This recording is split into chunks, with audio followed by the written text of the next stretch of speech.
Hello everyone, मैं चांद अहमद आज फिर से आपका स्वागत करता हूं अपने यूट्यूब चैनल स्टडी शो 98 पर।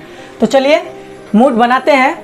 ताकतवर वो नहीं जो शरीर से मजबूत हो, ताकतवर वो नहीं जो शरीर से मजबूत हो, ताकतवर वो है जो अपनी सोच से मजबूत हो।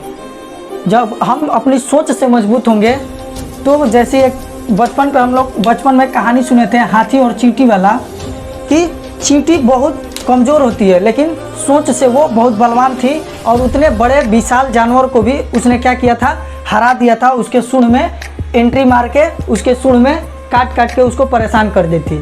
तो हमारा शरीर बड़ा हो मजबूत हो ये ज़रूरी नहीं, हमारा सोच बड़ा होना चाहिए, सोच मजबूत होना चाहिए। तो छोटी छोटी चींटी भी हाथी को मात दे सकती है। चलिए चलते हैं अपने टॉपिक पे। आज हम क्लास करेंगे प्रश्नावली 4.4 क्लास 10। इससे पहले हमने सारे प्रश्नावली, इसके पिछले जितने भी प्रश्नावली हमने करा रखे हैं एकदम बेसिक से। अगर आप लोगों ने वो नहीं देखा है तो ज़रूर देखिए। क्वेश्चन नंबर 1 बोल रहा है, निम्न द्विघात समीकरण के मूलों की प्रकृति ज्ञात कीजिए, यदि मूलों का अस्तित्व हो तो उन्हें ज्ञात कीजिए। पहले समझ लेते हैं अस्तित्व क्या है। हम पढ़ रहे हैं क्या, द्विघात समीकरण। द्विघात समीकरण वैसा समीकरण जिसका अधिकतम घात 2 हो उसे द्विघात समीकरण बोलते हैं, और जिसका व्यापक समीकरण जो होता है वो होता है ax² plus bx plus c बराबर क्या होता है 0। a जो है x² का गुणांक होता है, b x का गुणांक होता है और c जो होता है अचर पद होता है। अब इसमें क्या आता है, मेन रोल है इसमें वास्तविकता चेक करने की। वास्तविकता किससे चेक करेंगे, तो मेन रोल है विविक्तिकर का, विविक्तिकर, जिसको हम d से सूचित करते हैं। यहाँ लिख देंगे क्या, d। अब विविक्तिकर d बराबर क्या होता है, हमारा फॉर्मूला होता है b² माइनस 4ac। ये हमारा फॉर्मूला होता है, हमने पीछे बता रखा है। अब हमें जब इसमें 3 केस बनेंगे, d क्या होता है, d या तो बराबर आ सकता है 0 के, d बड़ा आ सकता है 0 से, या फिर d छोटा आ सकता है 0 से। ये 3 केस होते हैं। और जब d 0 के बराबर आएगा तो क्या हो जाएगा, जब यहाँ लिख लेते हैं, यहाँ से लिखेंगे जब, पहले में लिख लेते हैं क्या, जब d का मान क्या हो, 0 से बड़ा हो, 0 से बड़ा हो यानी कि क्या हो, धनात्मक हो, धनात्मक हो, 0 से बड़ा हो या धनात्मक हो, तो उस वक्त हमारा क्या होगा, ये वास्तविक होगा। इसकी वास्तविक संख्या का, जो वास्तविक मूलों का क्या होगा, ये अस्तित्व इसका होगा। यहाँ लिख सकेंगे इस रूल में क्या होगा, यह वह समीकरण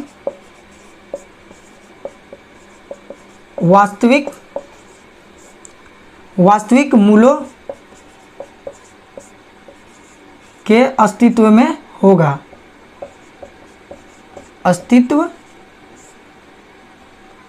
अस्तित्व में क्या होगा। वह जो समीकरण होगा जिसमें d का मान 0 से बड़ा आएगा, उस समीकरण का क्या, वास्तविक मूलों का अस्तित्व होगा। और उसमें दोनों अलग अलग क्या आएंगे, अलग अलग मूल आएंगे, भिन्न भिन्न, दो अलग अलग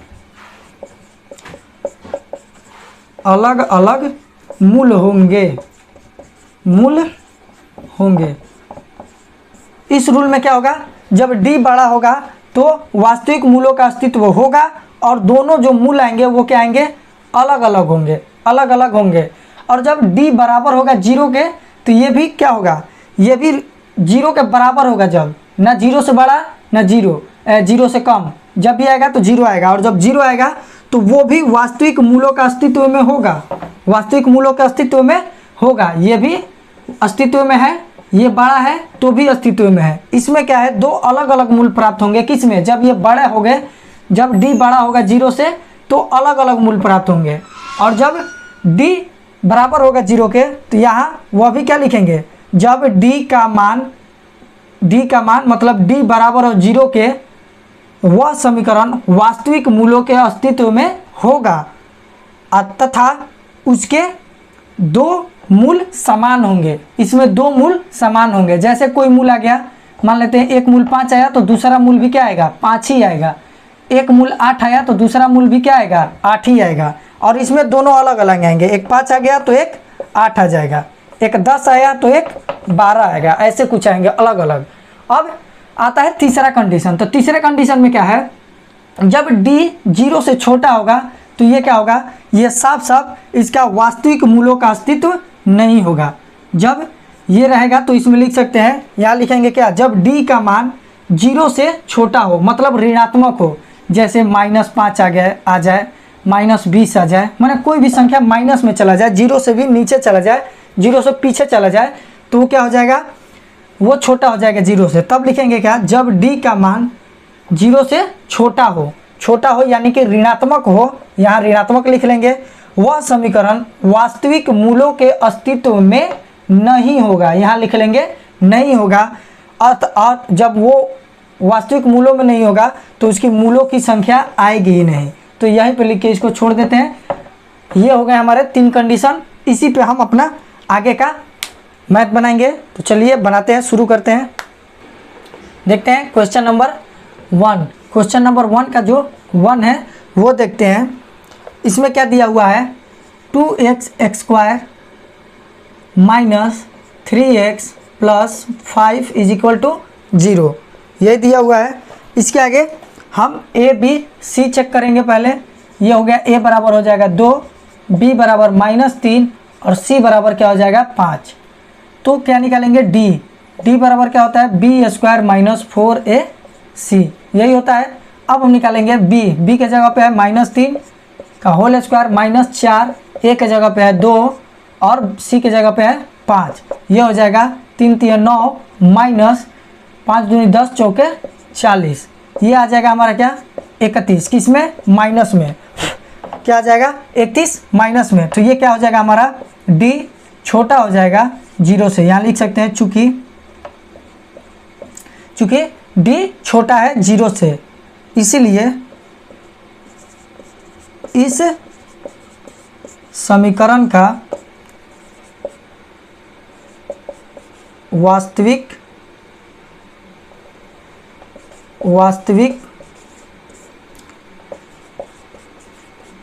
मूलों का अस्तित्व नहीं है,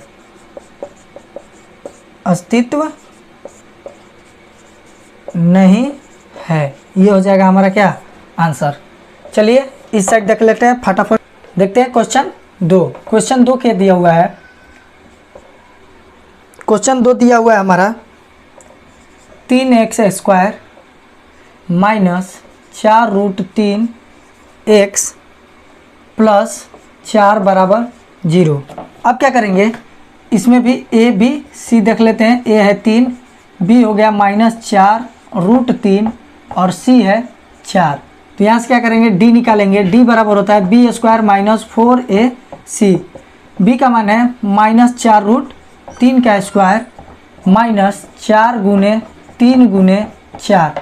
उसके बाद जब 4√3 का स्क्वायर करेंगे तो 4 का स्क्वायर करेंगे तो 4 चौके 16 और √3 का स्क्वायर करेंगे तो हो जाएगा 3 और 16 में 3 से गुणा करेंगे तो आ जाएगा 48 माइनस 4 चौक 16 तियाँ, ये भी हो गया 48, और दोनों घटाएंगे तो क्या आ गया 0। तो यहाँ लिखेंगे चूँकि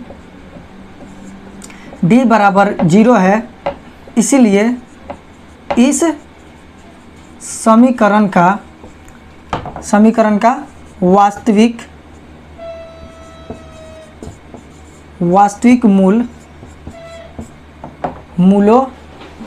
मूलों का अस्तित्व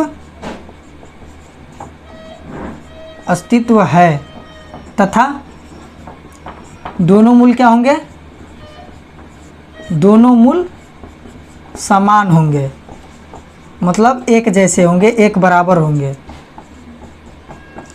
समान होंगे।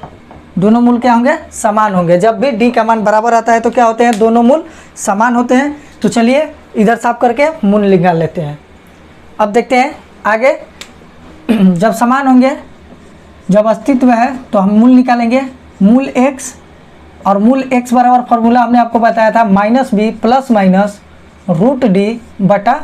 2a, यही फार्मूला होता है। तो x बराबर लिख लेंगे क्या, माइनस, और b का मान क्या है, -4√3 प्लस माइनस रूट d का मान है 0 और बट्टे में 2 और a का मान क्या है हमारा 3, तो यहाँ लिख लेते हैं 3।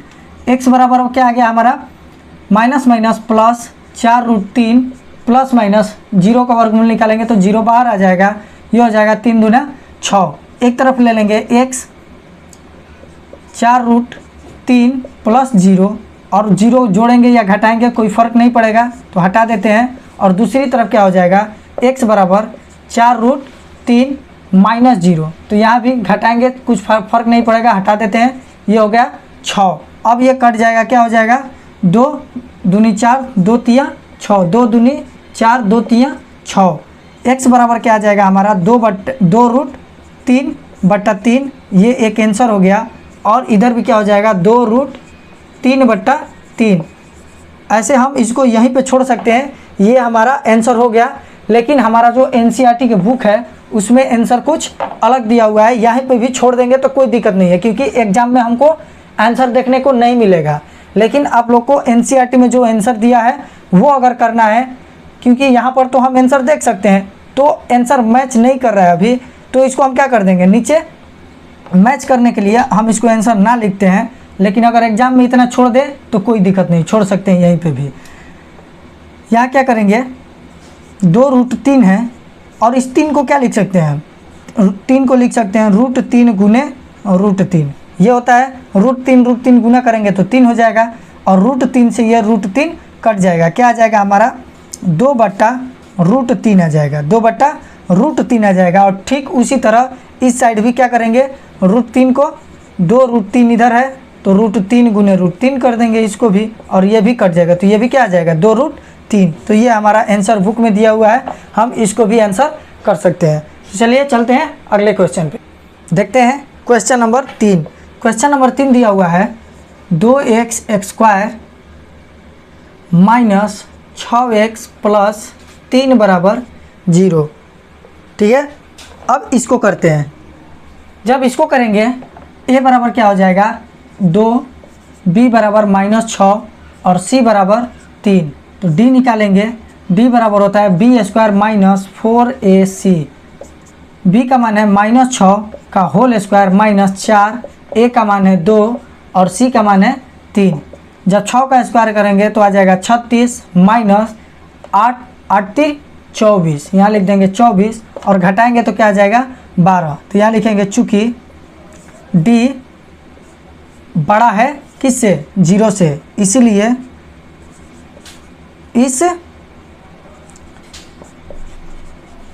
इस समीकरण का वास्तविक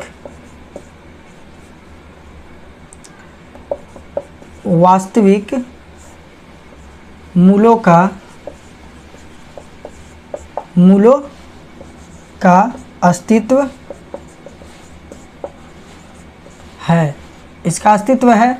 और जब d बड़ा होता है तो क्या होते हैं 2, यहाँ लिख सकते हैं आगे, तथा 2 अलग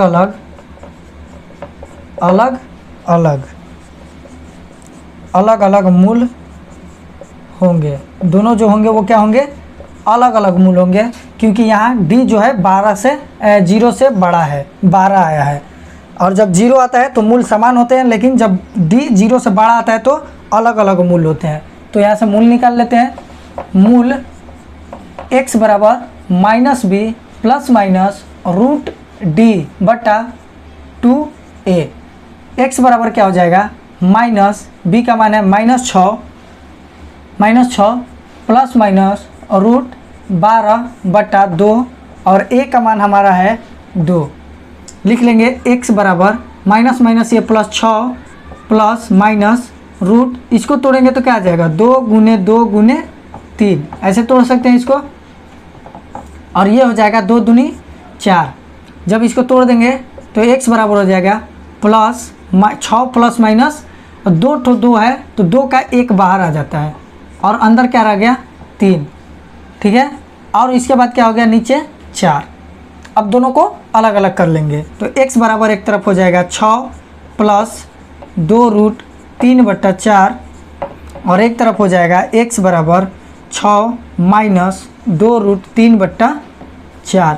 अब क्या करेंगे, इसके आगे करेंगे x बराबर इन दोनों में से क्या 2 कॉमन हो जाएगा, 2 कॉमन कर लेंगे, बचेगा इसमें क्या 3 प्लस 2 कॉमन कर लिया तो बचा है क्या √3/4 और 2 दूना 4, ये कट गया तो x बराबर हमारा क्या आ गया, ये हो गया 2 दूना 4, x बराबर हो गया हमारा 3 प्लस √3 बटा में क्या बचा है 2, ये 2 एक ठो हमारा ये आंसर आ गया। उसी तरह से इस साइड करेंगे जब तो ये इस साइड भी क्या करेंगे 2 कॉमन करेंगे तो इसमें बच जाएगा 3 माइनस 2√3 बटे में 4 है तो 4, ये भी कट जाएगा 2 दूना 4, x बराबर ये भी क्या हो जाएगा 3 माइनस 2√3 बटे में 2, ये हो जाएगा आंसर। मतलब 2 मूल हमारा क्या है, x बराबर x प्लस √3/2 और x बराबर आया 3 माइनस 2√3/2 नहीं, यहाँ से 2 हमने कॉमन कर लिया है, मिस्टेक हो गया यहाँ पे,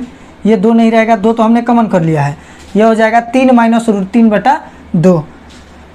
तो चलिए चलते हैं इसके अगले क्वेश्चन पे, देखते हैं क्वेश्चन नंबर आगे। क्वेश्चन 2 दिया है, क्वेश्चन 2 का पहला दिया है, पहले क्वेश्चन पढ़ लेते हैं। निम्न प्रत्येक द्विघात समीकरण में k का ऐसा मान ज्ञात कीजिए जिसके लिए 2 बराबर मूल हो। 2 बराबर मूल कब होते हैं, जब d बराबर होता है किसके 0 के, तभी क्या होते हैं 2 बराबर मूल होते हैं। तो क्वेश्चन नंबर 1 दिया है, ये हमने बताया था पहले ही शुरुआत में ही, दिया है 2x² माइनस 6x, ये कहाँ से लिख लिए 2x² प्लस kx प्लस 3 बराबर 0, यही है हमारा। अब इसमें हमको क्या ज्ञात करना है, 2 बराबर मूल ज्ञात करने हैं, ऐसा k का कोई मान ज्ञात करना है जिसके लिए 2 बराबर मूल है। तो पहले लिख लेते हैं, a बराबर क्या होता है 2, b बराबर क्या हो जाएगा हमारा x का ये छोड़ देंगे क्योंकि ये यहाँ अंक के जगह पे k है तो k ले लेते हैं, और c बराबर क्या हो जाएगा 3, ठीक है। तो d बराबर क्या हो जाएगा हमारा, d बराबर 2, यहाँ लिख सकते हैं 2, हम जानते हैं कि क्या जानते हैं, जानते हैं कि 2 बराबर मूल होने के लिए, 2 बराबर मूल होने के लिए ये ज़रूरी है कि आप ये मेरा लैंग्वेज ही लिखेंगे, आप जो लैंग्वेज लिखना चाहते हैं वो लिख सकते हैं। हाँ, हम जानते हैं कि 2 बराबर मूल के लिए हम जानते हैं कि 2 बराबर मूल d बराबर 0 होता है तब होते हैं, ये सब कुछ भी लिख सकते हैं। लिखना बस ऐसा है कि एग्जामिनर को समझ में आए कि हाँ हम जानते हैं, तो लिखेंगे 2 बराबर मूल होने के लिए क्या होता है, d बराबर होता है किसके 0 के, d बराबर होता है 0 के, जब d बराबर 0 का होगा तो 2 मूल, तो d का फॉर्मूला हमारा क्या होता है, d बराबर हम लिख देंगे यहाँ पे क्या b² माइनस 4ac, d लिखे या फिर b² माइनस 4ac लिखे, बात बराबर है। इधर क्या आ गया 0, अब मान धर देंगे, सबका मान रख देंगे, जब मान रखेंगे तो ये हो जाएगा k का स्क्वायर माइनस 4 गुने 2 गुने 3 बराबर 0, ये हो जाएगा k², ये हो जाएगा 6 और 4 में गुना करेंगे तो आ जाएगा क्या 24 बराबर, ये क्या हो जाएगा 0 और 24 माइनस में इस साइड में जाएगा तो क्या हो जाएगा प्लस में, तो क्या हो जाएगा k² बराबर 24 और k बराबर क्या हो जाएगा प्लस माइनस, और जब स्क्वायर इस साइड आता है बराबर के इस साइड तो रूट बनाता है, तो 24 किस में चला गया रूट में, और k बराबर क्या हो जाएगा प्लस माइनस रूट। 24 को तोड़ लेते हैं इस तरह, 24 को इस तरह तोड़ लेंगे, 2 से जाएगा 12 बार में, फिर 2 से 6 बार में, फिर 2 से 3 बार में, तो 24 को क्या लिख सकते हैं 2 गुने 2 गुने 2 गुने 3, ये लिख सकते हैं। तो अब हमारा क्या हो जाएगा k बराबर प्लस माइनस 2 को 2 है, इन दोनों 2 को मिलाकर 1 2 बाहर आ जाएगा, अंदर क्या बच जाएगा 1 2 और 1 3, गुना कर देंगे तो क्या हो जाएगा 6, तो यही हमारा क्या हो जाएगा आंसर हो जाएगा। इन दोनों को हम अलग अलग भी कर सकते हैं या एक में भी छोड़ सकते हैं, अलग करेंगे तो हो जाएगा k बराबर 2√6 और फिर एक ठो k बराबर क्या हो जाएगा माइनस 2√6, एक बार प्लस में एक बार माइनस में हो जाते हैं, तो ये हमारा हो गया आंसर। चलिए चलते हैं इसके अगले क्वेश्चन पे। चलिए देखते हैं क्वेश्चन नंबर 2। क्वेश्चन नंबर 2 क्या दिया हुआ है, के x into x minus 2 plus 6 बराबर 0। इसको बनाने से पहले आप लोगों अभी तक हमारे चैनल को सब्सक्राइब नहीं किए हैं तो सब्सक्राइब कर लीजिए। जब तक सब्सक्राइब नहीं करेंगे तब तक हम आगे बनाने वाले नहीं हैं। और हमारे वीडियो को लाइक भी कर दीजिए। इसका हमने टारगेट मात्र 500 रखा है। मेरे वीडियो को 500 लाइक हो जाना चाहिए। अभी तक आपने लाइक भी नहीं किया तो लाइक कर दीजिए, तब इसके आगे हम बनाते हैं। अभी तक नहीं किया आपने, हमको पता है, करिए जल्दी से। नहीं बढ़ा, एक भी नहीं बढ़ा, हम चेक भी कर रहे हैं यहाँ पे। करिए करिए जल्दी से। लगता है आप नहीं करेंगे, ठीक है कोई बात नहीं, हम अपना काम करते हैं। चलिए देखते हैं, यहाँ कर लेंगे क्या, के एक्स स्क्वायर गुना करेंगे तो हो जाएगा के x square minus 2 x plus 6 बराबर 0। लेकिन कर दीजिएगा देखने के बाद, हम बात मान गए आप भी मान जाइएगा। तो अब देखते हैं इसके आगे क्या करेंगे। अब ये हमारा a बराबर क्या हो जाएगा, a बराबर एक्स स्क्वायर का गुणांक जो होता है वही हमारा a होता है। तो यहाँ एक्स स्क्वायर का गुणांक क्या है, k है। और b बराबर क्या हो जाएगा, b बराबर x का जो गुणांक होता है वही हमारा b होता है। तो यहाँ क्या गुणांक है, -2k है, -2k हो जाएगा। और c बराबर क्या हो जाएगा, 0, c बराबर 0। यहाँ पे लिख लेंगे क्या, हम जानते हैं कि दो बराबर मूलों के लिए दो बराबर मूलों के लिए क्या होना चाहिए, d बराबर होना चाहिए किसके, 0 के। और d का फॉर्मूला क्या होता है, d बराबर होता है किसके, b स्क्वायर माइनस 4ac के। d के जगह पे b स्क्वायर माइनस 4ac 0 है तो 0। अब ये मान रख देंगे, जब मान रखेंगे तो हो जाएगा -2k का स्क्वायर माइनस 4 गुने 6 बराबर ये क्या हो जाएगा, 0। अब करेंगे ये जब स्क्वायर करेंगे तो ये हो जाएगा 4k स्क्वायर माइनस 6 का 24k बराबर 0। अब इन दोनों में से हम 4k कॉमन भी निकाल सकते हैं, तो यहाँ निकाल लेते हैं। 4k कॉमन निकाल लिया हमने। इसमें क्या बच गया हमारा k, और इसमें क्या बच गया हमारा -6 बराबर क्या हो जाएगा हमारा 0 हो जाएगा। अब क्या करेंगे, इस k को इस साइड, ये गुणे में है, इस साइड भेज देंगे तो कहाँ चले जाएगा, बट्टे में बच जाएगा क्या, k - 6 बराबर 0/4k। और 4 के जब 4k से दें या 10 से दें, 20 से दें, 50 से दें, लाख से दें, अगर किसी अंक से अगर 0 में हम भाग देते हैं तो वो क्या हो जाता है, 0 ही हो जाता है। तो k - 6 बराबर क्या हो जाएगा, 0 हो जाएगा। तो k बराबर क्या हो जाएगा, ये -6 है, इस साइड आएगा तो +6। यही हमारा हो जाएगा आंसर। तो आज के लिए बस इतना ही, मिलेंगे अगली वीडियो में इसके अगले कुछ क्वेश्चन के साथ। तब तक के लिए जय हिंद।